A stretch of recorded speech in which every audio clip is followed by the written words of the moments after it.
Rahul Gandhi in Kashmir. Bharat Jodo Yatra culminates there with Tiranga at Lal Chowk.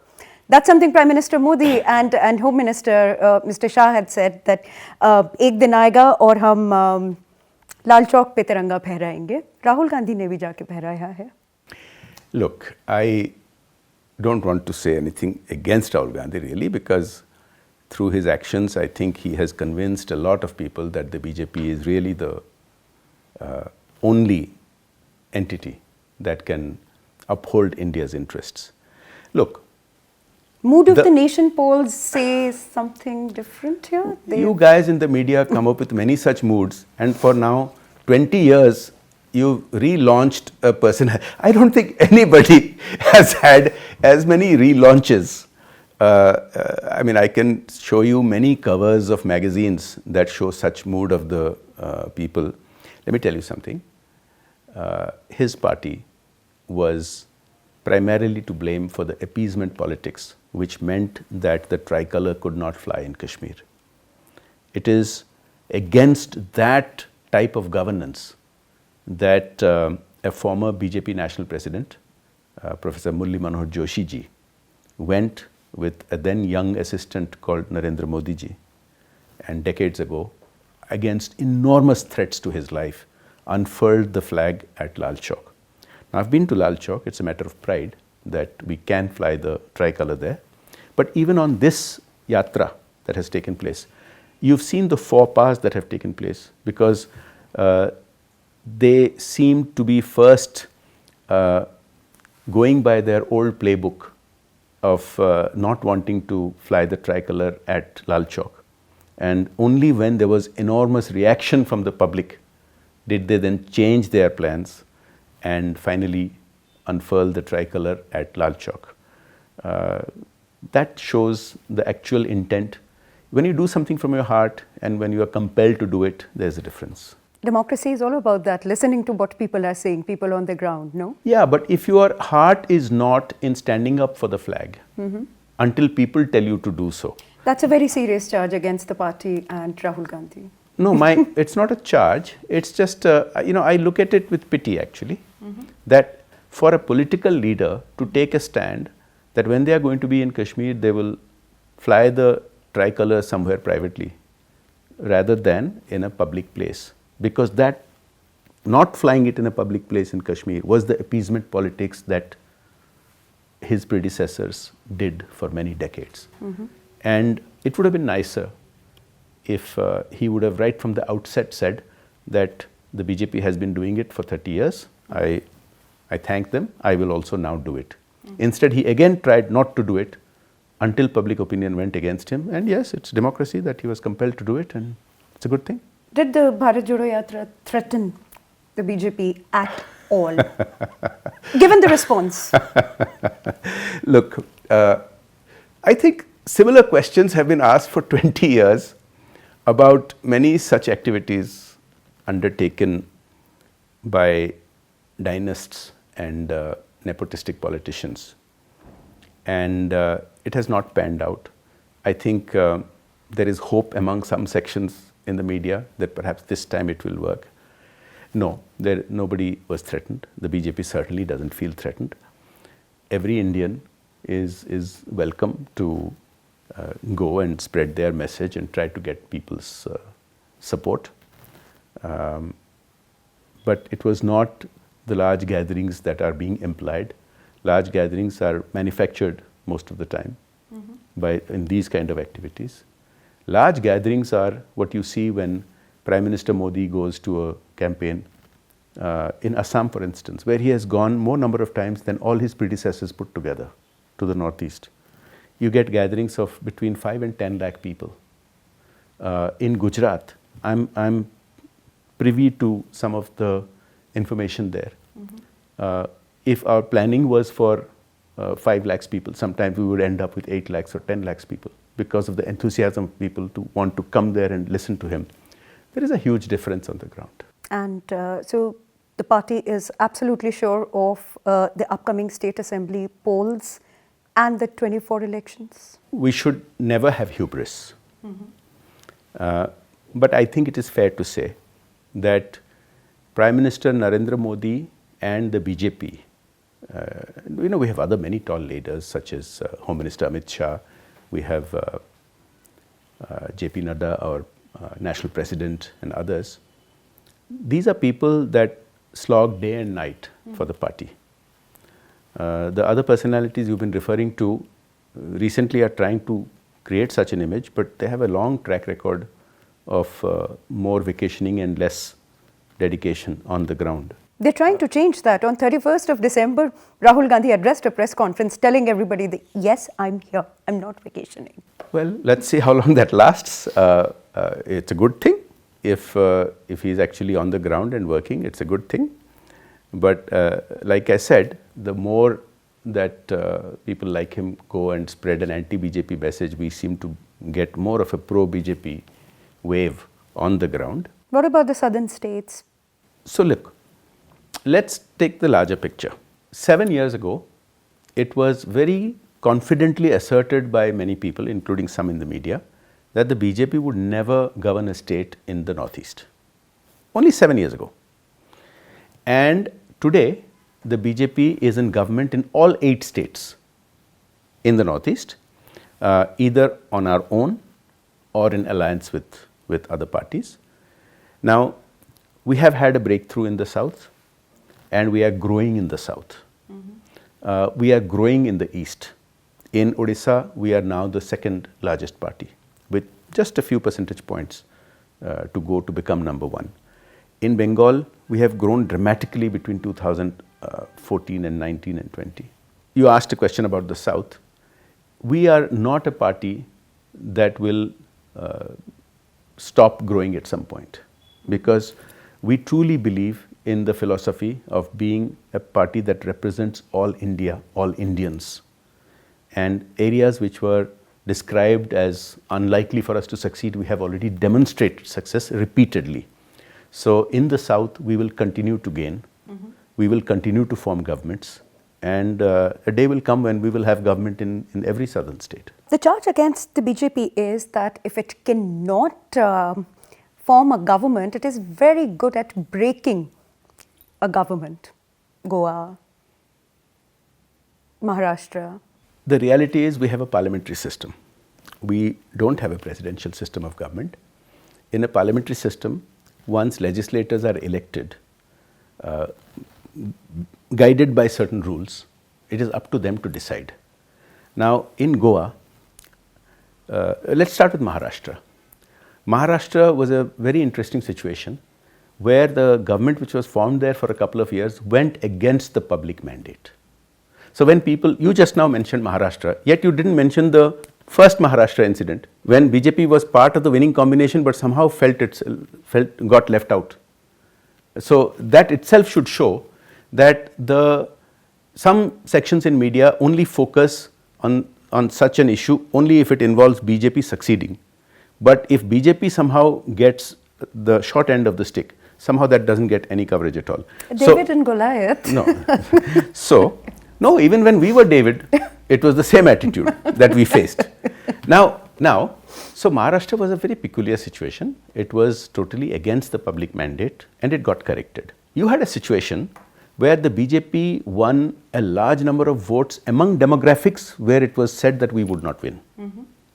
In certain demographics of Goa, it was said that other parties will gain, and we did very well there. Like in the Northeast, the demographics in the Northeast are very different from the rest of India, and we are winning. Now, what can we do if other parties go to the beach and frolic there instead of trying to get their legislators together? And if the legislators are left alone and then they have nobody to go to, and here we are trying to form a government and they see we are serious about it, they come and join us. That's what happened, didn't it? Did it not happen? Will you deny that a party which had a large number of legislators sent a senior national leader who went and spent time at the beach instead of trying to form a government? Is that not what happened in Goa? No, that may or may not have happened. Yet, does it give another party a license to do poaching? No, look, if other parties are non-serious, they go to Goa to the beaches, and we go to Goa to say that, look, we've got a large number of seats, and we do want to form the government if you will support us and people support us, we are not going to say no. That's a version of they asked for it. No. I mean, look, you have to answer this question. It's a fact that the other party was partying on the beaches, and we were trying to keep our legislators together, and many other legislators came to us and said, look, others seem non-serious and you look like you are serious about governance, we'll join you. If it happens in your home state, what's going to happen? Are you going to be the chief minister of Odisha? Look, in the upcoming, are you going to be the face, the chief ministerial face? Look, the BJP is a large party with enormous talent. We have a large number of capable, qualified people. And in our party, unlike in other parties, such decisions are not made during media interviews. And such decisions are not made by individuals saying that, you know, I should be the face or so and so should be the face. There is an actual process. And in a different context, as a party in charge for the state of Assam, as the party in charge for the state of Delhi, having been involved in being in charge of the elections, having been in charge, in Assam, we actually had a change of chief minister. Our former chief minister came to the union cabinet as a senior cabinet minister and currently also a member of our parliamentary board. And our former finance minister became the chief minister. So I can tell you the process, the way it works is very democratic. It works by an assessment of the national leadership about many different aspects, about the party's organizational strength, the public preferences, the feedback from the karyakartas, the party workers. So there are many factors that go into it. And sometimes we do project a face and sometimes we don't until after the election. It depends on the ground situation. Right. So I'll say that we are certainly going to form the government in Odisha. Now, in your own steam? Let me put it this way. The last election, we were only 4 percentage points behind the party that formed the government, the BJP. Now this is an enormous difference because for a very long time the BJP used to be the third party. And we have made up immense ground to come to a close number 2 in terms of vote share. Not in terms of legislators, but in terms of vote share. In terms of MP legislators, yes, it's also quite close, 12 and 8. Elections are still more than a year away, and our party is gearing up. We have senior national leaders in charge of the party, like I happen to be in other states. They are in charge of the party. So lots of ground level activities are going on. Lots of efforts are going on to ensure that our booth level committees are strengthened, that our district level committees are strengthened. The party is active on the ground, and you can see that people are pining for change? A Modi ji presence in the governance. Because, you know, for a long time, there was a lot of... but that undermines federalism, does it not? Look, that Prime If Minister... Prime Minister becomes the face of a state election or even a municipal election... That's not what I said. So please don't misquote me. Let me put it this way. The Prime Minister is immensely popular. Absolutely. And rightly so. And rightly so. And to say that we as a party should not take advantage of that is just silly. Right?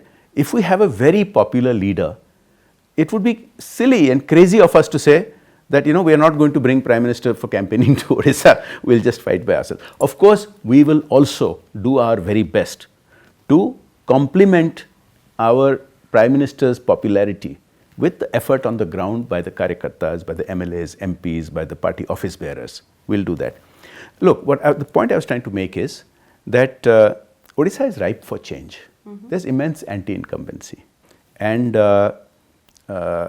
you know, in certain areas, there may have been some progress, but in other areas, you know, crime and violence is a worrisome matter. Recently, you had a sitting cabinet minister of the state government get assassinated.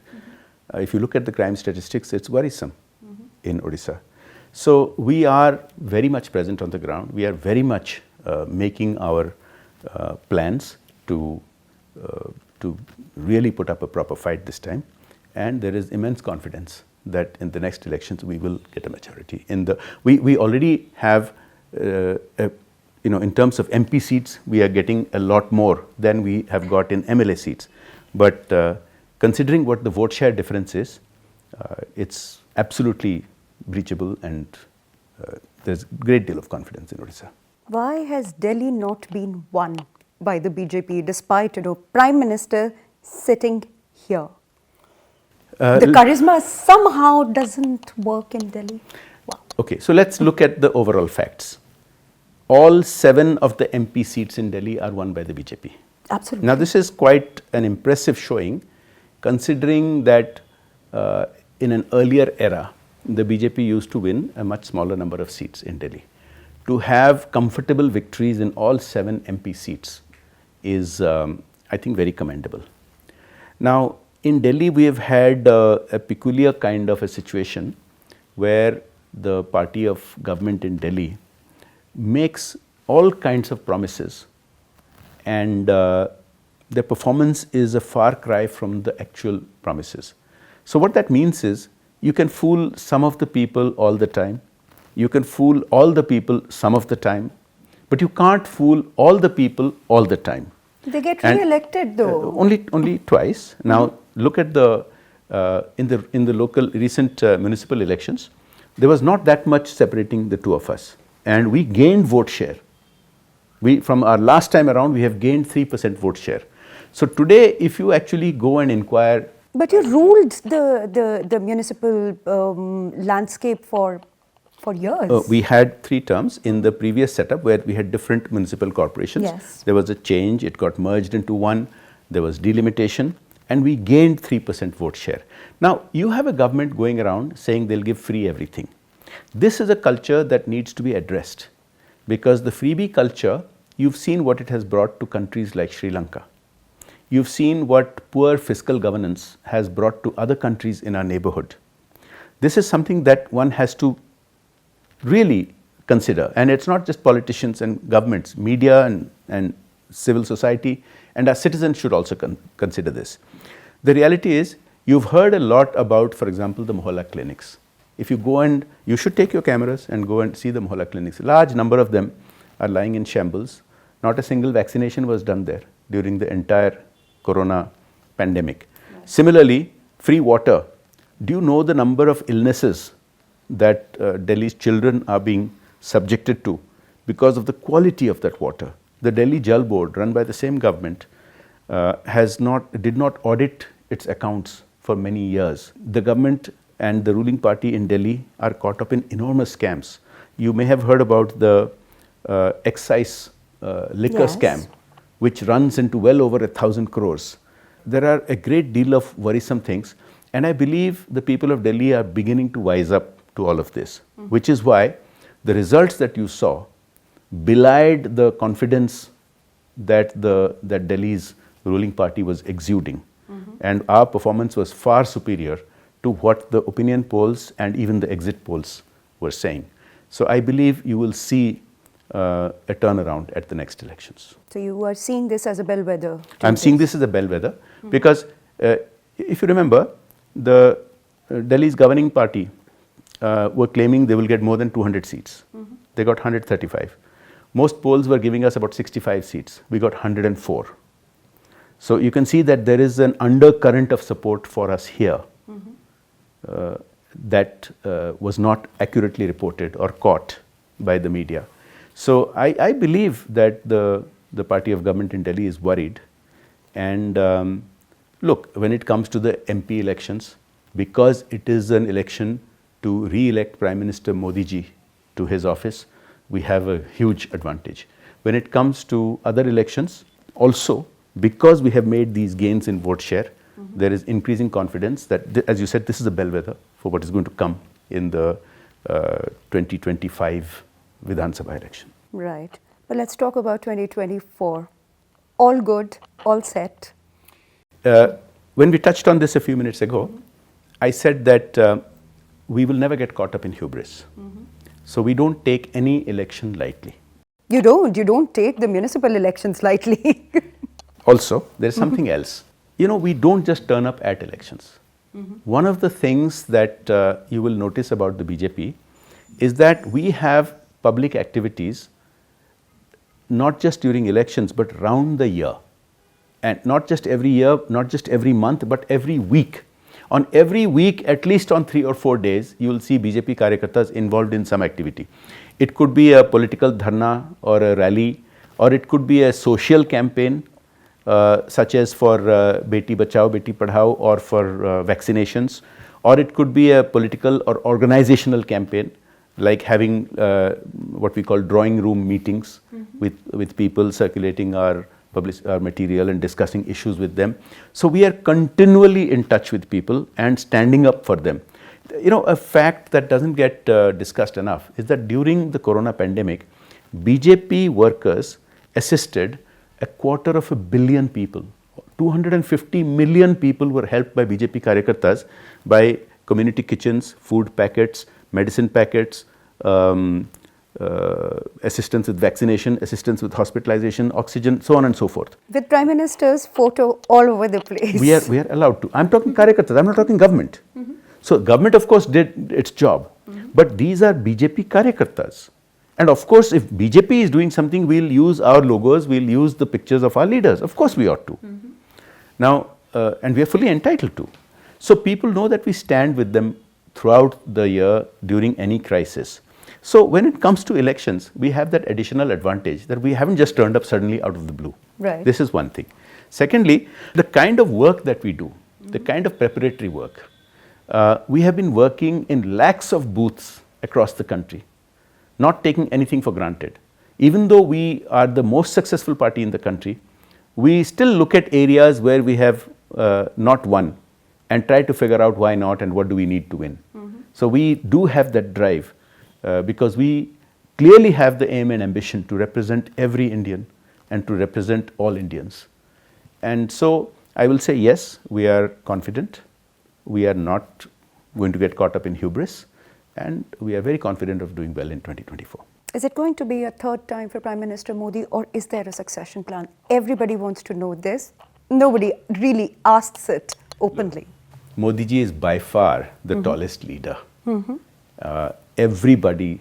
Isn't he tired though? He's growing older. Do you see what a schedule he maintains? I He does. It's a punishing schedule. It's a punishing schedule. He hasn't taken a day's holiday in all these decades that he's in, more than 2 decades in as a chief executive either of Gujarat or of India. Now he sets the example, and all our other leaders do the same. Home Minister Amit Shah ji, or Nadda ji, who's our national president, or Yogi ji, and so that inspires all of us. You'll not see BJP leaders take it easy. Yeah. And of course the party hugely admires Modi ji and wants to see him at the helm. I believe most Indians do too. So he's going to have a Look, it's not for me to decide, but as I said, I believe most Indians want that, and certainly most people everybody in the party wants that. Right. Thank you so much for this very engaging and insightful conversation. Not that I agree with everything that you said, but that's what democracy. So you agree that there is room for dissent in India? Well, there has to be. This has been a very polite conversation. Thank you. So thank you so much.